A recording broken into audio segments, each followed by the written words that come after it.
हेडलाईन्सचे प्रायोजक आहे NBC bearings, लांब पळण्यासाठी।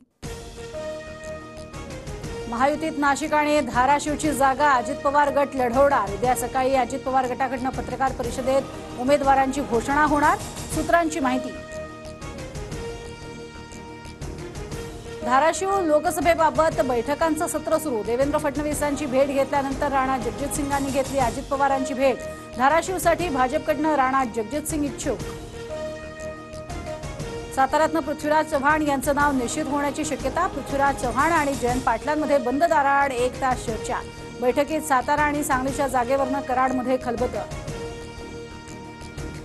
विजय शिवतारेंनी माघार घेताच कार्यकर्त्यांचं खरमरीत पत्र। बापू 5 लाख पवार विरोधी मतदारांनी आता काय करायचं, कार्यकर्त्यांचा शिवतारेंना सवाल। नवनीत राणांच्या प्रचाराचा फलकावरती अजित पवार गटाच्या संजय खोडकेंचा आक्षेप। बॅनरवर फोटो छापताना परवानगी न घेतल्याचा आरोप। माझ्या फोटोचा वापर करू नये, संजय खोडकेंचं नवनीत राणांना पत्र। महाराष्ट्र सदन घोटाळा प्रकरणी उद्या सर्वोच्च न्यायालयात सुनावणी। छगन भुजबळांविरोधात अंजली दमानी यांनी दाखल केलेल्या याचिकेवर सुनावणी पार पडणार।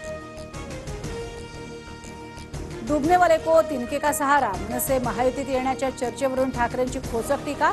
तर कोण डुबते आणि कोण सहारा घेते देश पाहतोय, भाजपच्या प्रवीण दरेकरांचं प्रत्युत्तर।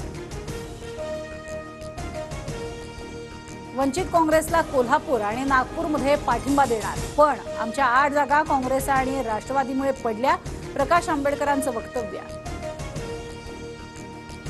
वंचितचे अध्यक्ष प्रकाश आंबेडकर 4 एप्रिल रोजी उमेदवारी अर्ज भरणार। अकोला लोकसभेसाठी प्रकाश आंबेडकर अर्ज दाखल करणार।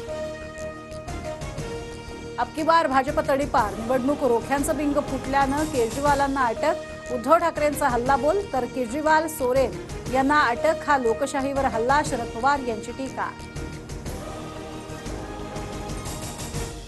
भागवत कराड आणि अजित पवारांमध्ये चर्चा। भागवत कराड छत्रपती संभाजीनगरमधनं लोकसभेसाठी इच्छुक। सोलापूरच्या राजकारणात महत्त्वपूर्ण घडामोडी। माजी आमदार दिलीप मानेंचा काँग्रेसमध्ये प्रवेश। मानेंच्या प्रवेशामुळे प्रणिती शिंदेंना निवडणुकीत फायदा होणार। बागेश्वर बाबा विरोधात भंडाऱ्यातील मोहाडी पोलीस स्टेशनमध्ये गुन्हा दाखल। बाबा जुमदेव महाराजांबाबत आक्षेपार्ह विधान केल्याचा आक्षेप। केदार जाधवनं घेतली उपमुख्यमंत्री देवेंद्र फडणवीसांची भेट। खासगी कामानिमित्त भेट घेतल्याची ही माहिती। केजरीवाल आणि सोरेन यांची अटक म्हणजे मॅच फिक्सिंग। लोकसभा निवडणुकीतही मॅच फिक्सिंगचा प्रयत्न। राहुल गांधींचा हल्लाबोल। सरकारचा भ्रष्टाचार हटाव मंत्र, तर विरोधकांचा भ्रष्टाचारी बचाव मंत्र। नरेंद्र मोदींची इंडिया आघाडीवर टीका।